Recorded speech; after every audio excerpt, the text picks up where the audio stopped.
Today, I have a fantastic guest, Aaron Keith. Aaron is my coach, somebody I've been working with now for almost 6 months. Is that right, Aaron? We're almost Yeah, on about six that. month, right? And Aaron is, he owns Buildify. He is a coach to companies, CEOs. He coaches real estate agents, but not just real estate agents, the top real estate agents. And I just really, really enjoy coaching with him because he has such a tactical mind. It's about strategy, and yet there's a mindset element. There's I don't know, it just helps. I think what you help me do, Aaron, is kind of uncover maybe my dreams, my goals, my desires, things like that. And so, I just want to say that coaching is just, I think, so important. And we see throughout every segment of the world, whether it's sports, business, whatever, nutrition, health, people use coaches. Oh yeah. Yeah. So tell me about that. Like, why do you think that coaching is important? Oh man, listen, I drink my own Kool-Aid. I hired my first business coach when I was 21 years old. I'm about to turn 47 tomorrow. So I've had a coach for pretty much my entire adult life. Listen, if you want to get good at something, why not hire someone who knows how to get you there faster? So you're not having to learn by trial and error. Find someone who knows a path. It gets you there quicker. There's less bumps and bruises. And to be honest, how amazing is it to have someone who's in your corner, who their focus is to have you perform at your best and really reach your potential? I mean, that's just an amazing experience to have someone in your corner who will tell it to you straight, who will tell you the things that no one else is going to tell you, and who's your absolute champion. I mean, that's just an amazing experience to have in life. When you started coaching, I'm sure that it's been good, it's been bad, it's been average, Oh yeah. and talk to me about how to get the most out of your coach. To get the most out of your coach, it's an interesting conversation, right? Because not all coaches are created equal. And over my own career, I've had several different coaches that have been with me. My current coach has been with me for 17 years. Prior to that, I had some for 10 years, 8 years. And your coach isn't going to necessarily be with you, or your consultant won't be with you for your whole career. Find someone who meets you where you are now and knows exactly how to get you to where you want to be. That is absolutely critical. You have to find someone that you also vibe with. There's so many coaches and consultants out there. Interview everybody, interview lots of people. Find someone that you not only vibe with, but has the actual track record and experience to get you to exactly where you want to be. At many times in my career, my first person was a phenomenal business coach, phenomenal. And then I moved on to another business consultant, and I was making good money and I was growing a great business. But the problem was I was spending all my money. So I hired a finance coach. So you have to find coaches and consultants at each stage of your evolution that can meet you where you are.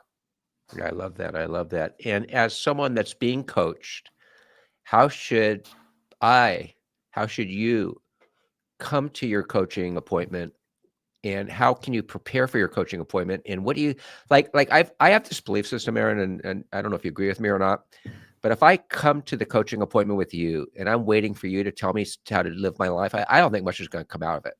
Correct. You know what I mean? Like, what are you going to tell me? I mean, it's like, so a lot of it has to do for what I bring to the table.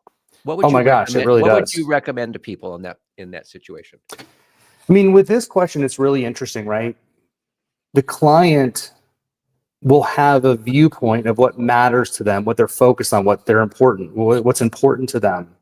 But also on the other side of the coin, the consultant needs to have the same thing. Sorry, we're having work done at the house. I was going to say, is somebody breaking into your house? Yeah. That's really funny.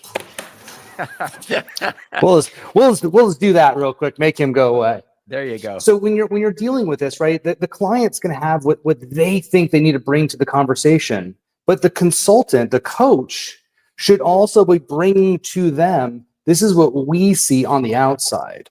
That relationship between what the client is wanting, what the consultant or coach is also seeing, that marriage is powerful. Yeah. Absolutely powerful. Does it change when you're coaching a company or a CEO or a real estate agent or and talk a little bit about your different, not your clients in specifically, but how you work with them. How do we work with them? It's interesting. It's really two pieces. There's the mindset, right? Because as a business owner, as a professional, there's a mental component, an emotional component that goes into our performance and how we're performing in our company. Then there's the systems, the structures, and the processes, right? The actual tangible workability of a business. So my approach is generally to marry those two, because sometimes a CEO needs help with leadership, communication. None of us were taught how to lead people. None of us were taught how to manage hundreds of employees, right, or even 2 employees. And so unless you have someone who can help teach you how to navigate those waters, it's just trial and error. Yeah, I agree. You know what I mean? I agree with that. So we have some fun topics to get into today, and we're going to dive into them. So I'm really excited to do this. So let's start with the first one, which is mental habits for resilience. What daily mental habit do top performing agents, business owners do to stay resilient during, I don't know, market slumps, for example, is probably, or even when it's really crazy and busy? I suppose you have to have mental habits for both. Oh, you do. Absolutely. I mean, listen, I would say there's 2 things I can think of right off the bat that I think are absolutely foundational. One is a morning routine. Listen, we've all heard about morning routines from Tony Robbins and other amazing leaders out there. Find a morning routine that works for you. To be very direct and honest, I don't have a lot of time. I have a very, very crammed calendar. And so my morning routine is 15, 20 minutes. Because that's what I can commit to with integrity. I wish I had an hour, right? I wish I had a half hour. That'd be nice. But a morning routine is something that you have to tell the truth. What can you honestly stick to over time with integrity? For me, that's 15 or 20 minutes. That morning routine gets the mind right. I get to review my goals, business, goals on personal, my retirement plan, my budget, the things in my life that matter to me that I'm focused on and working on. So that morning routine is I think, just foundational for all entrepreneurs and business owners. And then a portion of that, like a piece of that, right, is our why. And again, for those of you who know me, who are listening, I'm a very straight shooter and pretty blunt and to the point. Building a business is freaking hard. There's times that you're gonna be in tears. There's gonna be times you're gonna want to throw the stapler. There's gonna be times you're gonna be doing backflips with joy because you closed a huge deal.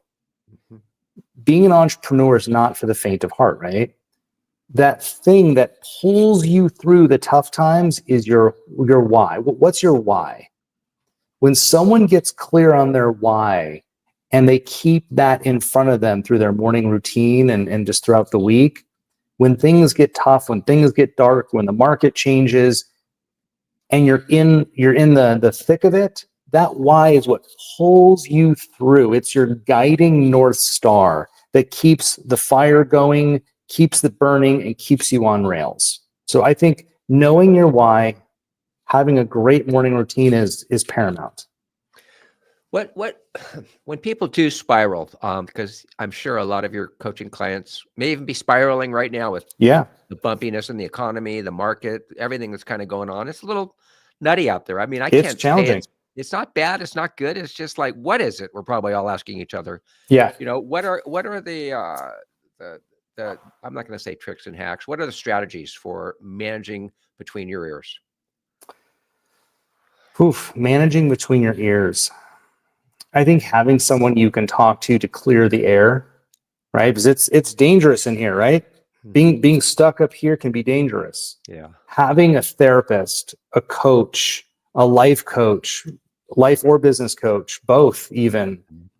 Having a confidant, a mentor that you can tell the truth to is so important. Yeah. So important. That's what helps get this stuff out so you can get back on track. Yeah, it makes me realize that life is a team sport. It's not You can't do it alone. Operation. You really can't. You really can't. Let's talk about growth. What are some of the mistakes people make regarding growth, and how can we avoid these mistakes? With growth, I think there's a lot of facets to this conversation depending on where you want to take it. I think with growth, one of the pitfalls I see is people have these large aspirations, these large goals, which there's absolutely nothing wrong with that. That's good. That's positive. But there's a disconnect between this is my aspiration and goal and this is where I am. They don't have an actual plan.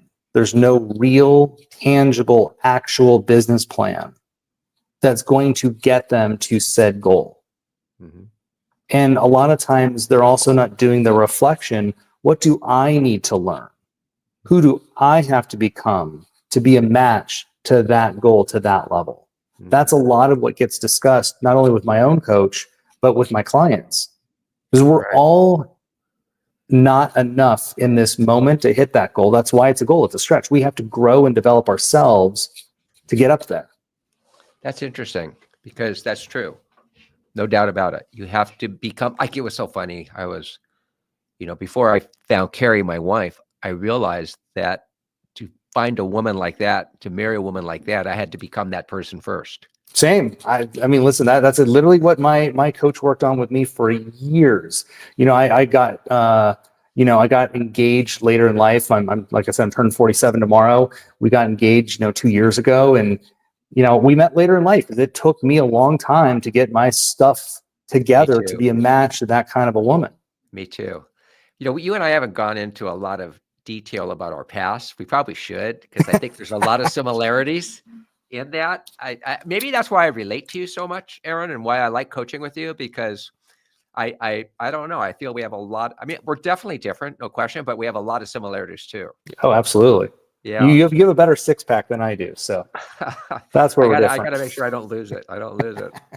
Well, that's very funny. So becoming that person to reach that goal, to become that, to hit those goals, what should we be looking at in ourselves? Very good question. To improve upon, I should say. Are there certain areas? There is. Do you break it down into categories and then try to work on that? How does that work? Yeah, I mean, I think we can do that. Let's see. Let's pull this apart and see what we have. So if I'm looking at whether myself or a client to hit a goal, and I'm trying to see what the disconnect is, like where are the growth points, right? Where are the growth points? One of the things I'm looking at is knowledge and information. Where do I need to gain more knowledge and information? So as a business owner, one place to look is marketing, right? Do I have enough knowledge and information on how to market at the level that's going to take me here?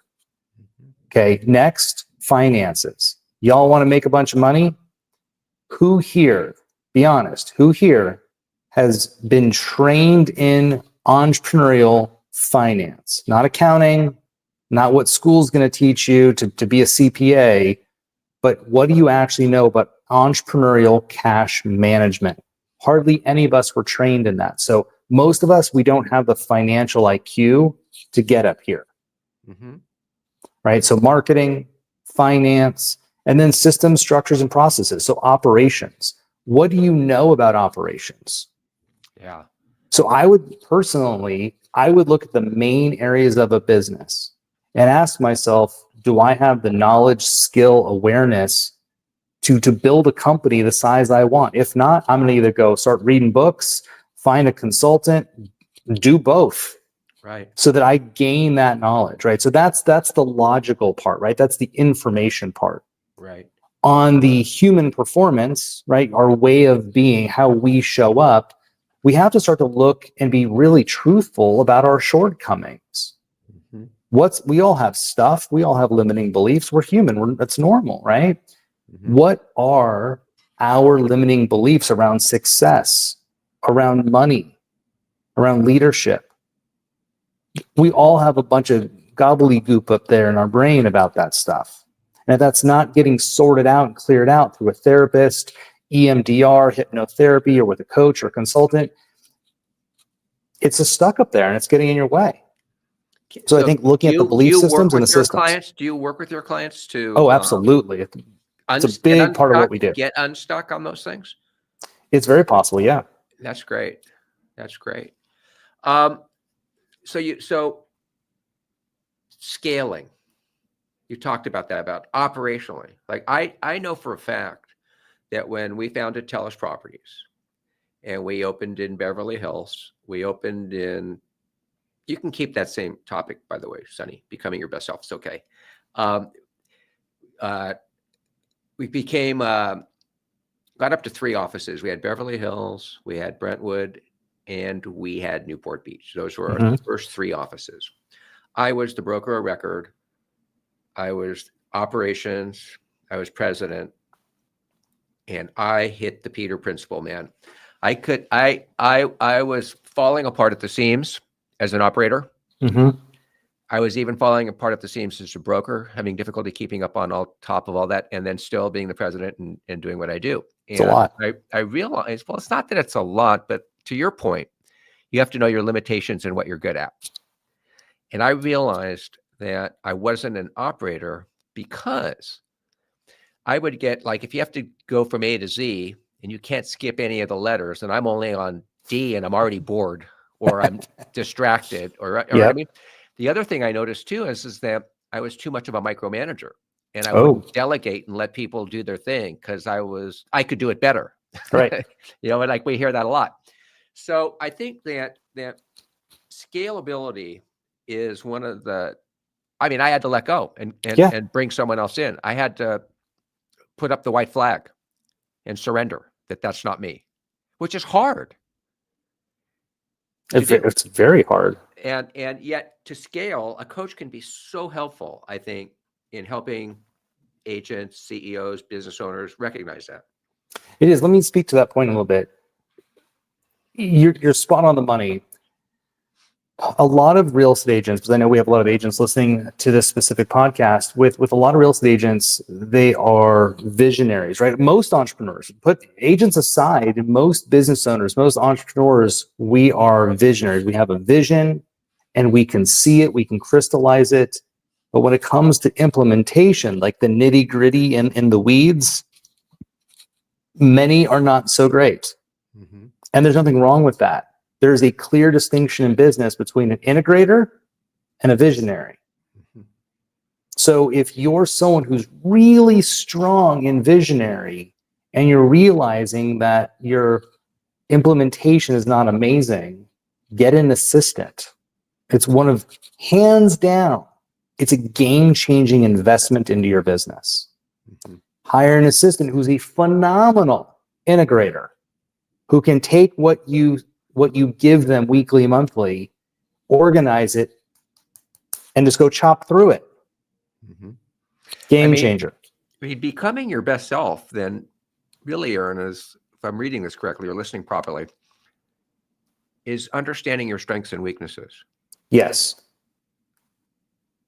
And a coach Very much so. A coach can really help you see that, I think. Yeah. And so many people, I think, hang on if they're not let's say they're not a visionary. They keep trying to be.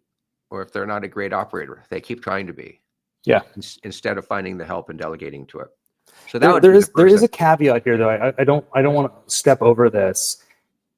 When you're a small business owner, right? You only have so much money and funds available, and for a lot of entrepreneurs, you're in the scrappy phase of your career, and you don't have the money necessarily to hire an operations or a marketing person yet. And it is you are the visionary, but you have to be the integrator for a while until you make enough money. That's real. That's true. This is why you have to have discipline. We've talked about mindset. Discipline is one of those things that I can meet someone for a couple minutes and I'll tell you how successful they're going to be based on how disciplined they're willing to be. Interesting. Because that discipline pushes you through the uncomfortableness. I don't want to do this. I don't want to do that. I don't feel like doing this. Discipline pushes through. And that discipline will get you to where you're making enough money where you can afford to hire all the help. But that's what has people at the beginning stages either make it or don't make it. Discipline is one of the number one belief systems. If you can cultivate that for yourself, which we all can, you will be successful. Let's just break that down just for a second. So Sure. it brings up 2 points for me. When you're a scrappy startup, and businesses are, and I think probably why real estate agents are part of your clients is because they're startups, they're businesses. I don't know if they realize it, but they are. I mean, if you're that undercapitalized, how do you make it work, especially in the competitiveness of today's market? It's tough. It's very, very tough, Peter. I mean, Yeah. what do you see agents break through and make it when they're that undercapitalized? They don't have money to market. They don't have money to advertise. They're going, from check to check. They don't. It's a really tough thing. Again, real estate is not an easy business, right? Let's just be honest about that. Real estate is not for everybody. The people who I've seen that have honestly done the best are people that they have the grit to get out there and meet other people. Mhm. Because you don't need a ton of money to get a real estate business right off the ground. You need people. You need database size. So if you're willing to hustle and network, that is a great way to get a real estate business off the ground where it's making enough funds where you can start to do other things. I think, and I'm going to ruffle some feathers here on this comment, but I see a lot of young agents that are struggling and trying to get the real estate business off the ground. And really the only thing they're doing is social media. Mhm. Most people don't have enough social media followers to turn that into real money consistently to get a business off the ground. Down the road, sure. But initially, social media is absolutely not enough. You have to go out there in the world and meet people and grow a database. Mhm. I know teams that won't even bring on people onto their team unless they have a certain database size. Mhm. Because we all know from experience, your database equates to dollars. And if you can't cultivate enough people in a database, you're not going to make it in real estate. That's so true. It's interesting. I was on a conversation yesterday, and I think so many times when we're coaching or doing podcasts or lectures or presentations on how to be a top agent, we always talk about the traits of a top producer. Yeah. But what we don't talk about sometimes are the traits of non-producers. And I think you got to look at both. You do. You have to know what not to do as much as you need to know what to do, right? You do. And one of those traits you mentioned is discipline. And a lot of non-producers are waiting for the motivation to become disciplined. Yeah. You should coin that phrase. Right? But motivation may or may not come. Yeah. Discipline is always there. Yeah. If you tap into it. We usually tell people that motivation's a booby prize. I don't really care if someone's motivated. Yeah. My coach has never asked me, am I motivated? I've never had a single business coach in a long time ever say, hey, are you motivated? Motivation doesn't matter. What matters is your word. You either gave your word to hit your sales goal or you didn't. Right. Motivation is not a sustainable feeling. Yeah. Motivation comes and goes. It's human behavior. Yeah. Again, I'd be so shocked. Has anyone on this call, including myself or you, has any of us been motivated for 3 consecutive hours, 5 consecutive hours? Motivation is something that happens in a moment and then it's gone. Right. It's like going to that seminar, getting all jacked up. Yeah, that's why I'm not a motivation person. I don't read motivational books. I actually don't. I don't know any to recommend. I believe, and if you study successful people in all aspects, athletes, entrepreneurs, you name it, right, the consistent trait is they have a stick-withedness. Yeah. They can give their word to something. Yeah. And that their word means so much to them that they're willing to go through the highs and the lows, and that stick-withedness produces the result. Yeah. They're not going to let others down or themselves down. They're going to make it happen no matter what. I Right. love that.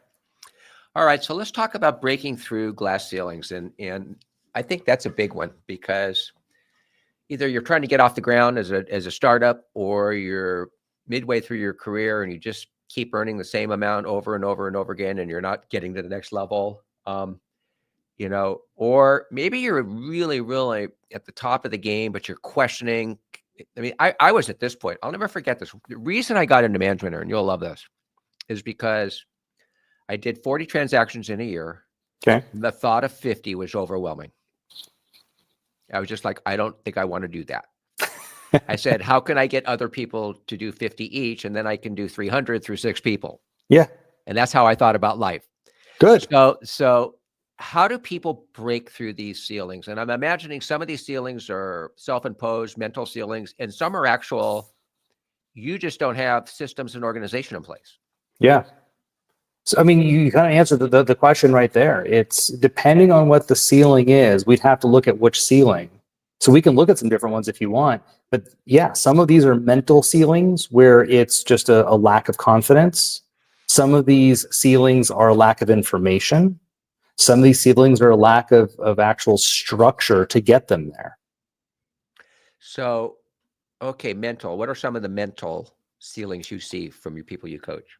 A lot of them stem around money. When you boil it down, it comes down to money. People just don't feel worthy of it. They don't feel like they know how to manage it or handle it. Some of them will come down to confidence. They just aren't thinking big enough. And it still blows me away. I mean, I'm a student of the work, just like you are. In my entrepreneur group, I'm around some very heavy hitters. And I may think of building, I used to own a medical clinic that I sold years ago. When I thought about building the medical clinic, I was just going to build one in San Diego, a big one. That was my vision, build this big, huge, biggest clinic in California. I sold it to a friend in my CEO group. You know what he told me? Oh yeah, I want to take your clinic and use it as a model to build 250 clinics around the country, then roll it up and sell it. I'm like, wow, I don't think big at all. Right. And that's one of the things is a lot of people have a very narrow, small aperture in which they're looking at their business. Right. And that is very limiting in what's possible. Right. So that's what I see a lot on the mindset. All right. So let's talk informational. Where do you see informational challenges? Like maybe they don't have enough information. Oh, so much.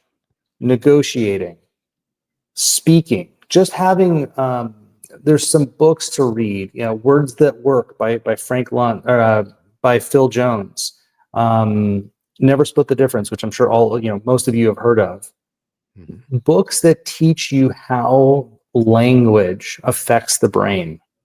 I don't think people have put enough energy into really learning how to speak in such a way that they're powerful, they're influential in their interactions and conversations. Interesting. I think marketing and branding. I mean, oh my gosh, especially as a real estate professional, your whole world is around marketing and branding. You are in one of the most competitive industries, period, end of story. Like, who doesn't know 13 real estate agents right now? Mm-hmm. So understanding the nuance of what branding actually is, applying that knowledge to your business, then looking at marketing and knowing really what marketing is and applying a real honest to God marketing plan to a business. Mm-hmm. That's just mind blowing for people. Yeah. Statistics and information. I would say 97% of the real estate agents that I've advised over the last 20 plus years do not have a KPI dashboard, a key performance indicator dashboard. A dashboard does really two things. It tracks your goal versus your actual, so you can see your performance. Most people aren't tracking anything or very little in their business. So how are they going to manage their performance? Mm-hmm. I like that a lot. So information, right? And then the other one you said was scaling and to break income ceilings, right? To systems and organization. Yeah, finance was one of those areas that a lot of people just aren't trained in.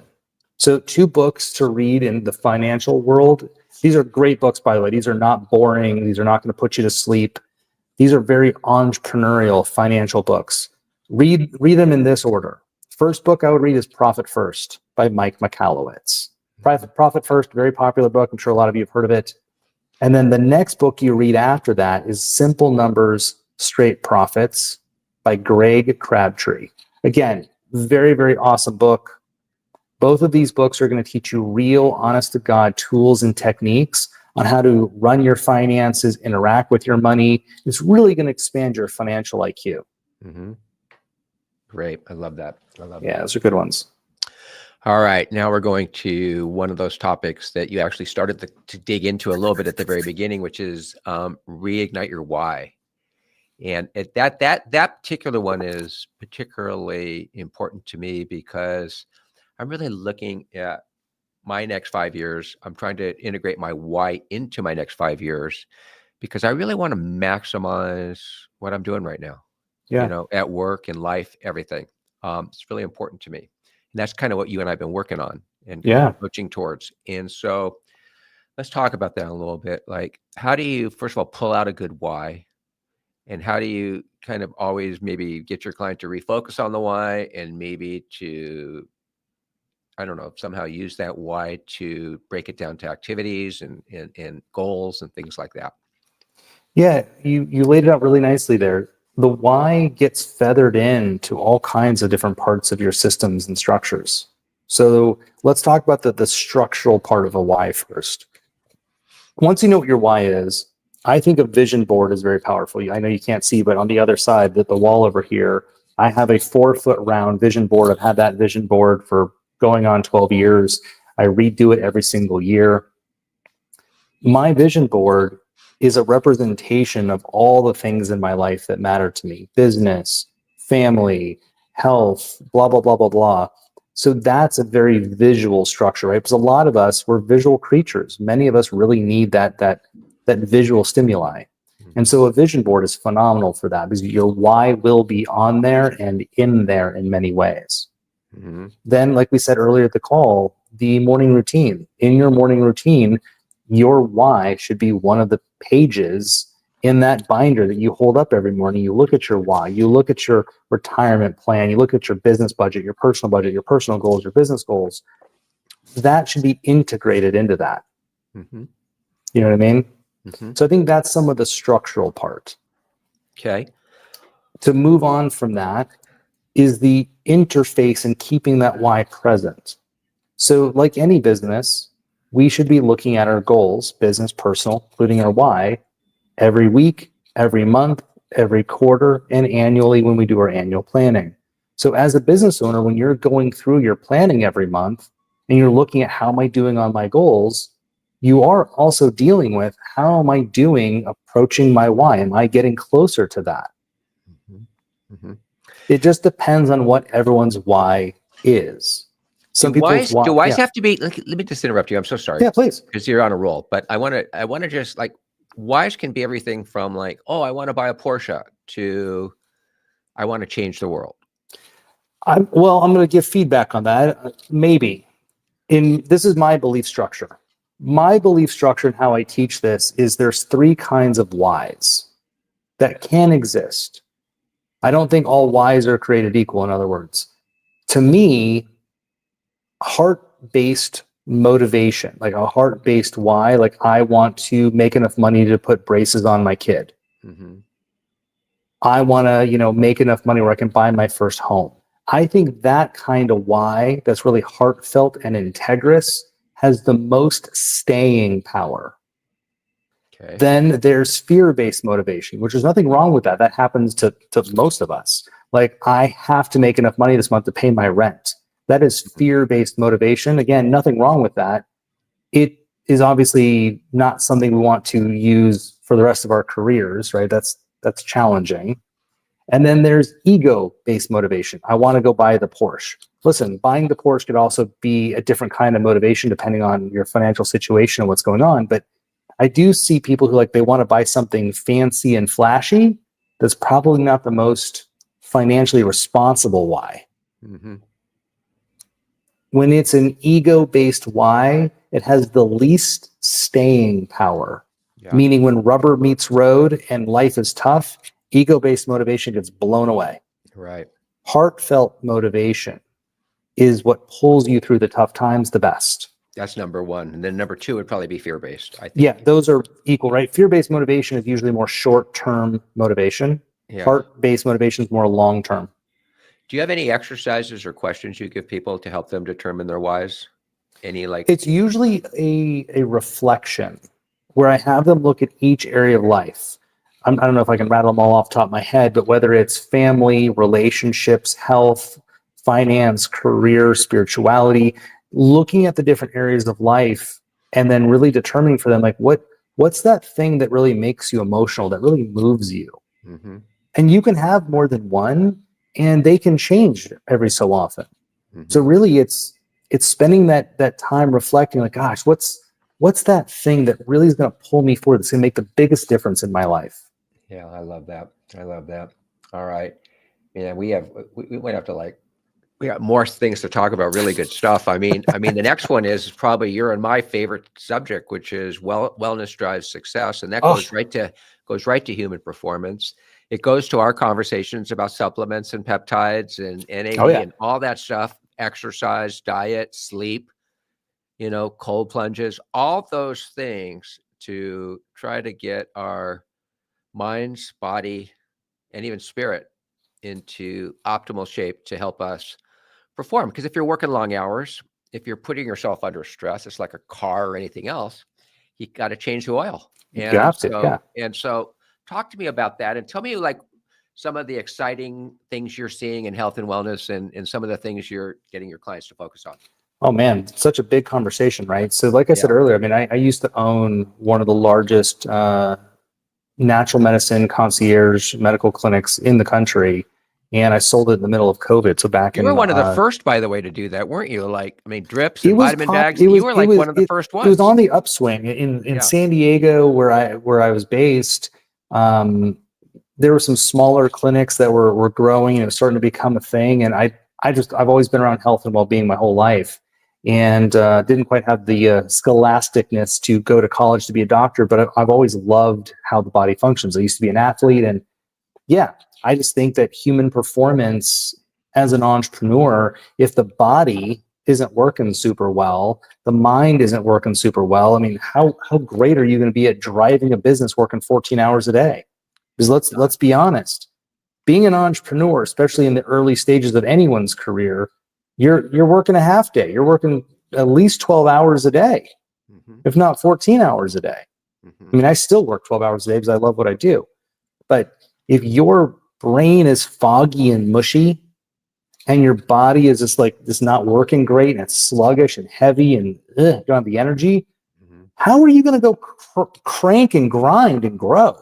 Right. If you look at I love bringing this up. Ivan Estrada, y'all know he's a longtime friend and client. He's super healthy. He's on all the things. He works out, and his mind, his nutrition, his body is so important to him. And the guy has an energy of a 12-year-old. Like the guy is just bouncing. Right. And look at you. Geez, you have more energy than I do. Yeah. I mean, taking good care of the mind and the body, it gives you a zest. It does. It does. And there's so many things you can do right now. There's so many conversations around longevity and health and wellness and so many things you can do and really, really operate at the highest levels. And it doesn't have to cost you a ton of money either. I mean, again, as you start to make more money in your career, you can invest in other things and peptides and all the things. But I mean, just getting amazing sleep, learning how to meditate to get your mind right, get on some basic supplements, eat real good food, exercise consistently, especially as an entrepreneur. I tell my clients, exercise is not about, it's not an option. Your body is holding on to stress. Right. If you don't exercise, that stress is going to stay in there, cause damage. You need to get that out. So exercise is a mandatory object for any entrepreneur. I'm going to give somebody that's really good, but I'm going to give you another tip on that. That is, when you're tired is when you should exercise.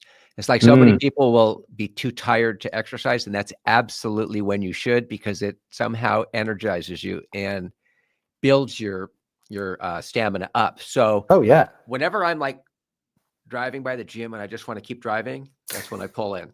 Yep. That's when I pull in. All right. So back to biz. Tracking these key trends. Let's just focus on agents for the moment, because this is a big subject, obviously, and businesses have different trends to track. What key trends, what key KPIs, maybe we should talk about a little bit in this because it's the same thing. What should we measure and monitor? What should we study? What should we be looking at as real estate agents? Oh, I love this question. What should we track? Well, when you're building out your dashboard, silo it based on different departments of your business. So finance, what are some KPIs in finance you want to track, right? In marketing, I think marketing is the 800-pound gorilla here. You have so many KPIs to track in marketing.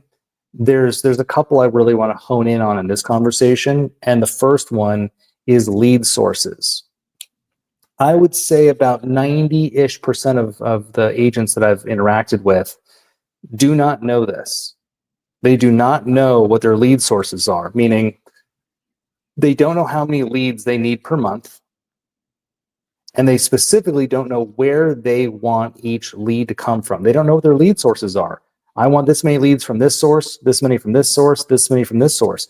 Hardly anyone has figured that out for themselves. So you must track your lead sources and how many leads you're getting from different sources.